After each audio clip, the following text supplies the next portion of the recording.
आफाक फारूक की एक नए वीडियो के साथ मैं हाजिर हूँ। सबसे पहले तो वही रिक्वेस्ट है कि please try to subscribe the channel. Topic पहले तो अमेरिकन पॉलिटिक्स है कि देखें जी, आज एमी कोमी जो एमी कोनी है, एमी कोनी एबर्ट उनका पूरा नाम है। आज उनकी सेनेट में पहली इंट्रोडक्शन हेयरिंग थी और बहुत पहले दिन ही बिटरनेस आ गई कि लिंजी ग्राम जो जुडिशरी कमेटी के चेयरमैन हैं रिपब्लिकन के, उन्होंने उनका इंट्रोडक्शन किया, वजूहत बताई। फिर जवाब में कैलिफोर्निया की पहले सीनियर तरीन मैं कहूँगा कि सेनेटर हैं मिस एनी, 1992 से वो सेनेट में हैं। उन्होंने उनके प्रोफेशनलिज्म की तो बहुत तारीफ़ की, मगर साथ में कहा कि ये मौका नहीं है। इलेक्शन ऑलरेडी शुरू हो गए हैं, 40 स्टेट में इलेक्शन हो रहे हैं, 3 मिलियन से ज़्यादा वोट पड़ चुका है, 10 मिलियन वोट जो है ना पोस्टल के ज़रिए जा चुके हैं। तो बेहतर ये है कि इस नॉमिनेशन को अभी रोक दिया जाए।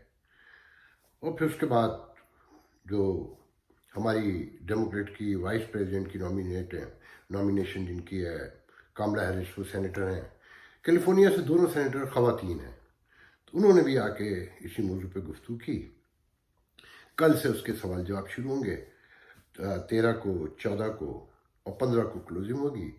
मैंने आपको पहले बताया था कि आज भी मीडिया यही कह रहा था, मैं आपको बहुत पहले बता चुका हूँ कि इसकी एवरेज हेयरिंग में 67 डेज लगते हैं, जो गुज़िश्ता 50-60 साल का रिकॉर्ड कहता है। मगर ये विद इन 10-15-20 डेज इसको ख़त्म करना चाहते हैं इलेक्शन से 2-3 दिन पहले।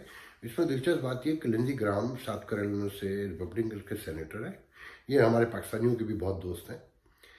इनका इलेक्शन ये बताया जाता है कि ये बुरी तरीके से हारते हुए नज़र आ रहे हैं और वो उस नॉमिनेशन की कमेटी के चेयरमैन हैं।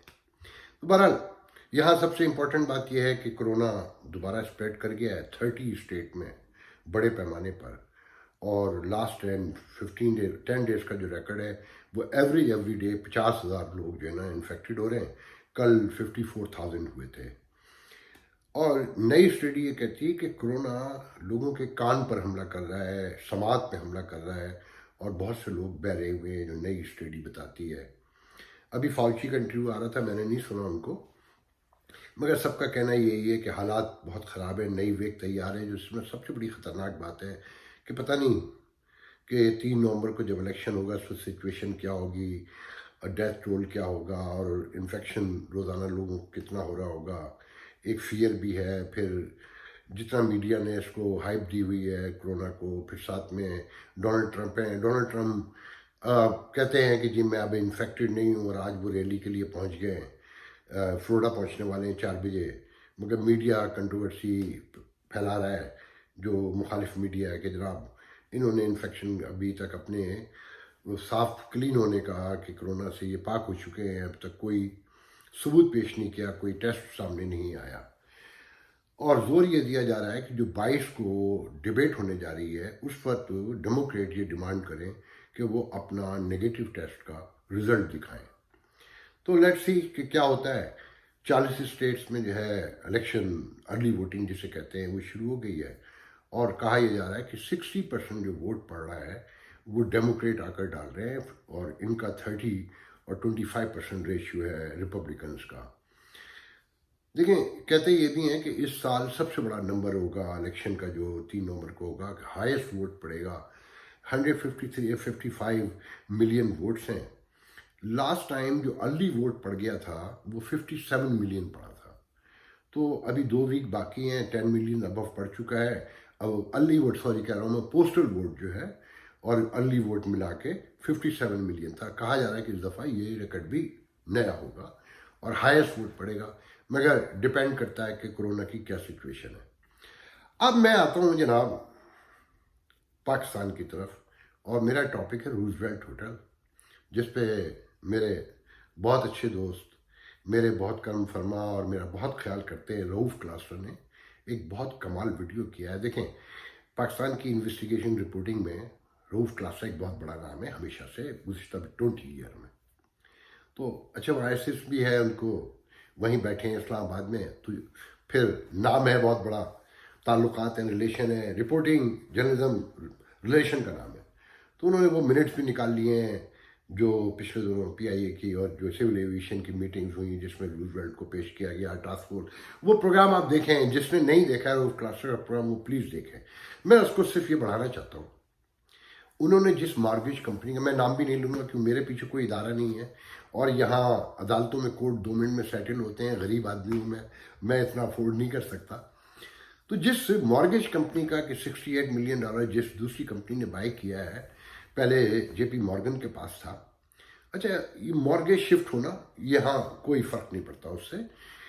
मेरे घर की मॉर्गेज जिस बैंक से मैंने ली थी, मुझे तो अब उसका नाम भी याद नहीं है, चौथा पांचवा बैंक है जिसने उसे बाय कर लिया है। और मेरा जो डॉक्यूमेंट है, जो मैंने सिग्नेचर किए हैं, जो मुझसे तय हुआ था, वो सब कुछ वैसे ही है। मैंने अपनी मॉर्गेज देनी है, दैट्स ऑल। मगर इसमें दिलचस्प बात यह है कि उस मॉर्गेज कंपनी का जो नाम है, उसका जो पहला एड्रेस और पहला वो निकलता है गूगल पर, तो वैंकूवर में निकलता है और वो एक सिख की मलकियत है। एक छोटी सी कंपनी है वो। जब पाकिस्तान और पाकिस्तानियों के सिखों के खास कारोबारी मैंने अमेरिका में आके सीखा कि ये हुब्बुल वतनी, ये वतन के लिए जान देना, ये सब वो गरीबों के लिए है। ये अमीर सब एक हैं पूरी दुनिया में, याद रखिएगा। इसीलिए कहा जाता है, नई इस्तिलाह है कि इंटरनेशनलिस्ट होते हैं। तो मैं दर्जनों सैकड़ों को जानता हूँ कि ये मिल के कारोबार करते हैं। मैं ऐसे पाकिस्तानियों को जानता हूँ जिन्होंने सिखों और हिंदुओं के साथ मिलकर पाकिस्तानियों को मॉर्गेज के बिजनेस में बड़ा चूना लगाया है और जिस तरह फंसाते हैं वहाँ, वो एक तफसील है पूरी। अच्छा, फिर उसी कंपनी के नाम से अमेरिका में एक कंपनी है जिसकी सब्सिडरीज हैं कई। मैं इस पर इतना ही कहूँगा कि अगर इन्वेस्टिगेशन करेंगे तो बहुत कुछ निकलेगा, अगर हुकूमत पाकिस्तान को मुखलिस हुक्मरान आ जाए। मगर यहाँ तो तब्दीली के नाम पर जो हो रहा है, यूथियों मजे लो। मैं अब असल बात की तरफ आता हूँ। रऊफ क्लास्टर से पता चला कि इस रूजवेल्ट होटल ने 2011, 12, 13, 5 साल में $16 मिलियन टोटल शो किए प्रॉफिट। जहन में रखें कि इसके 1015 रूम हैं जिसमें दर्जनों स्वीट्स हैं। ये एक हिस्टोरिकल न सिर्फ होटल है बल्कि इसे हिस्टोरिकल करार दिया जा चुका है सिटी में। जो हिस्टोरिकल बिजनेसेस होते हैं उनका टैक्स भी कम हो जाता है। इसकी लोकेशन रऊफ क्लास्टर ने बताई है, मैंने आपको पहले बताई थी कि ये वार्ड ऑफ एस्टोरिया जो बहुत रिनाउंड तरीन होटल है मैनहट्टन का, उससे भी ज़्यादा इम्पोर्टेंट जगह पर है। और इस होटल में मार्लन मिनरो नामवर तरीन बॉलीवुड हॉलीवुड की अदाकारा ठहरती रही हैं। अर्ली 60s तक यहाँ अमेरिकन प्रेसिडेंट ठहरते रहे हैं और बड़ी बड़ी नामवर शख्सियात यहाँ पर ठहरती रही। बल्कि 2015 में आपके हमारे पाकिस्तान के वज़ीर आज़म नवाज शरीफ साहब वर्ल्ड ऑफ एस्टोरिया में थे, भारतीय वज़ीर आज़म मोदी और चाइनीज़ प्रेसिडेंट इस होटल रूजवेल्ट में थे। इसका एवरेज कमरा जो रूफ क्लासा बताते हैं, जो मुझे भी मालूम है, $191 है और स्वीट जो है वो $10,000 तक जाता है, मगर उसका एवरेज 2,500 शो करते हैं। मैंने 3 जो होटल बिजनेस में है और 30 साल से नॉट लेस देन दैट लोगों से गुफ्तगू की कल। उनमें एक मेरे बहुत करीब है, उनके होटल को पाकिस्तान की हुकूमत ने लेकर और पाकिस्तान के अदाकारों से लेकर पाकिस्तान के मीडिया से लेकर सब ने यूज़ किया है मैनहट्टन में। मैंने उनसे पूछा, सर मुझे ये बता दें कि आपके होटल के कमरे कितने थे? अब नहीं है वो होटल उनके पास। उनका 70 कमरे। मैंने कहा आपका रेंट एवरेज क्या था? कह लें $90। और जैसे पाकिस्तान के लोग आ गए, तुम्हारे दोस्त आ गए, तो $40 में भी दिया है, 50 में भी दिया है। तो मैंने कहा क्या कमाते थे? कह रहे मैं पूछ क्यों रहा हूँ? मैंने कहा ये बाद में बताऊँगा, ऑफ द रिकॉर्ड है, कहीं आपका नाम नहीं आ रहा, कुछ नहीं आ रहा। तो उन्होंने कहा कि $1.5 लाख कंटिन्यू मेंटेन करते थे हर सूरत में कि हमें बचत होती थी। $1.5 लाख पर मंथ। फिर मैंने उनसे कहा कि रूजवेल्ट होटल जिसके 1015 कमरे हैं, जो हिस्टोरिक है, जो प्रेस्टीज है, जो मैनहट्टन के दिल में है, वहां आप क्या समझते हैं? उन्होंने कहा कि उसके कमरे का एवरेज मैंने उनको बताया 191 है। कह लेंगे नहीं, उसके कमरे का एवरेज आप 250 रखें, वेरी करते रहते हैं। और मैनहट्टन दुनिया में वाहिद जगह है कि सिर्फ जनवरी और फरवरी में जब बर्फ़ पड़ती है तो स्लो सीजन काउंट होता है, मगर 60% ऑक्यूपेंसी जब भी होती है, वरना ये 90-95% तक इसकी ऑक्यूपेंसी होती है। तो उन्होंने कहा नहीं, मैं 250 रखूँगा। तो मैंने कहा कि इसकी क्या बचत होगी। कहने लगे कि मैं एक सिंपल से साफ बता देता हूँ, इस होटल का business minimum 90 million to 100 million dollar है। इसकी दुकानें, इसके स्वीट्स, इसमें होने वाले पार्टीज, इसके हॉल सब मिला के उन्होंने कहा कि मिनिमम तरीन कर लेते हैं, आप इसे 90 समझें। मैंने कहा फिर। कहने लगे कि ये हिस्टोरिक होटल है, इसका रेंट ज़्यादा है दूसरे होटलों के मुकाबले में, इसका टैक्स कम होता है, तो ये 35% प्रॉफिट लेता है।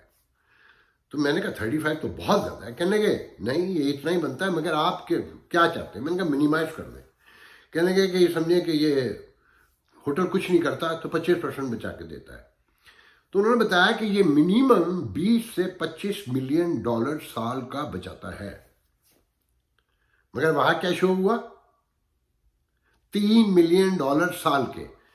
अब सिविल एविएशन के जो वजीर साहब हैं, वजीर हवाबाजी सरवर साहब, जो हर हुकूमत में होते हैं और आजकल कहते हैं कि पिछली हुकूमतों ने चोरियां की, लूट मार की, वो कहते हैं ये होटल 2018 से नुकसान में जा रहा है। तो मैं आपको सिर्फ छोटी सी इंफॉर्मेशन दे रहा हूं, गूगल करके देख लीजिएगा।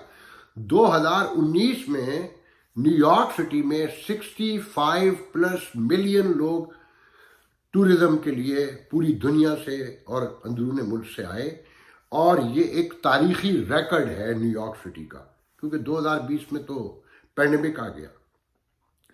तो जनाब आप इससे अंदाजा लगाएं कि यहाँ कैसी करप्शन है। और इस होटल की मसरूफियत का एक और इसके महंगे होने का आपको एक सबूत दे देता हूं। यह होटल आप सब जानते हैं कि PIA के नाम से मशहूर है ना, PIA का है, मगर इसमें कभी PIA के क्रू को नहीं ठहराया गया। हमेशा एक होटल है, ये मेडिसन स्क्वायर गार्डन के सामने 7th एवेन्यू पर, जहां से पूरे अमेरिका को ट्रेनें और बसें भी जाती हैं। ये बिल्कुल मेडिसन स्क्वायर गार्डन के जस्ट अपोजिट उसका नाम है पेंसिल्वेनिया होटल। वहाँ एक बार शेख रशीद और मैं बड़ा अच्छा हमने वक्त गुजारा है, कॉफ़ी शॉफ़ी, वो मैं वाकया भी दिलचस्प है, मगर फिर कभी सही वहाँ ये क्रू को ठहराते रहे हैं, क्योंकि वो सस्ता पड़ता था रूजवेल्ट के मुकाबले में। अगर ये लॉस में था या ये कम पैसे कमाता था या इसकी कम वर्थ थी, तो ये अपने क्रू को वहाँ क्यों ठहराते थे।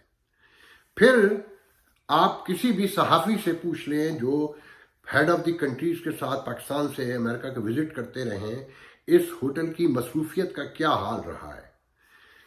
जनाब हुकूमत पाकिस्तान ने, अगर नवाज शरीफ आ रहे हैं, इमरान खान आ रहे हैं, इमरान खान यहीं आए थे, नवाज शरीफ और जरदारी तो यहाँ ठहरते ही नहीं, ये जमहूरियतें जब आती हैं तो यहाँ नहीं ठहरते रूजवेल्ट में, ये लोग वार्ड ऑस्ट्रेलिया और कॉन्टिनेंटल में जाते हैं, मोहतरम जरदारी साहब। तो मुशर्रफ यहाँ ठहरते रहे, ज़ियाउल हक यहाँ ठहरते रहे और शौकत अली यहाँ ठहरते रहे। तो बहरहाल, तो अगर हुकूमत पाकिस्तान ने 20 कमरे 30 या जो भी ले लिए हैं ना, तो मुझे आज तक याद है 2007 में, नाम लेकर बता रहा हूँ, 2006 में मंसूर सुहेल यहाँ प्रेस अटैची हुआ करते थे, प्रेस मिनिस्टर, जो वफाकी सेक्रेटरी इत्तलात से रिटायर हुए हैं।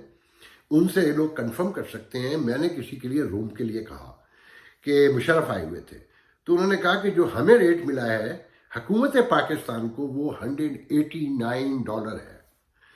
रऊफ क्लासरा के दोस्त आमिर मतीन वहाँ ठहरते रहे हैं मुशर्रफ के दौर में, और रऊफ क्लासरा के अपने बहुत सारे दोस्त ठहरते रहे, उनसे पूछ लें। और अगर फुल है अगर होटल, तो हुकूमत पाकिस्तान के कहने पे भी नहीं मिला है। सहाफ़ियों को मुख्तलिफ जगहों पे ठहराया गया, और जिन साहब का मैंने पहले जिक्र किया, उन्होंने भी, उनके होटल में भी मैंने सहाफ़ियों को ले जाके ठहराया है। फिर मैंने वाशिंगटन के एक बहुत बड़े होटल ऑनर से, जो पाकिस्तानी है, उनसे कहा, तो उन्होंने कहा कि जिन साहब ने भी आपसे कहा 25% इसका प्रॉफिट रखें, वो गलत कहते हैं। 25% पे इस इंडस्ट्री में $1.5 बिलियन लगाकर आज का ये लिया, कल कितने का भी हो, मगर वो आज $1.5 बिलियन से $2 बिलियन का होटल है। 1.5 बिलियन ये तो मैं मान सकता हूँ, मगर प्रॉफिट 35% से कम नहीं मान सकता। तो मैंने कहा इस होटल ने तो साल के 3 मिलियन शो किए हैं। तो हंसे, कहने के वो आपको नहीं पता वो पाकिस्तान का होटल है। तो मैं इससे ज़्यादा कुछ नहीं कहना चाहता। आखिर में पाकिस्तान के जो सूरत हाल है सियासी, उस पर एक जुमला कहना चाहता हूँ। हामिद मीर का कालम पढ़ लीजिए, मौलाना कार्ल मार्क्स। ये है सारी सच्चाई कि आपके यहाँ तकाजे इनकलाब के तैयार हैं, मगर लीडरशिप कोई नहीं है। ये सब चोर चकार हैं, ये सब ग्रीडी हैं। इन्हें इक़्तिदार अपने वक़ार, इज़्ज़त, नामूस, मनी और ताकत की बालादस्ती शो करने के लिए चाहिए। इंशाल्लाह आपसे अगले वीडियो में बात होगी।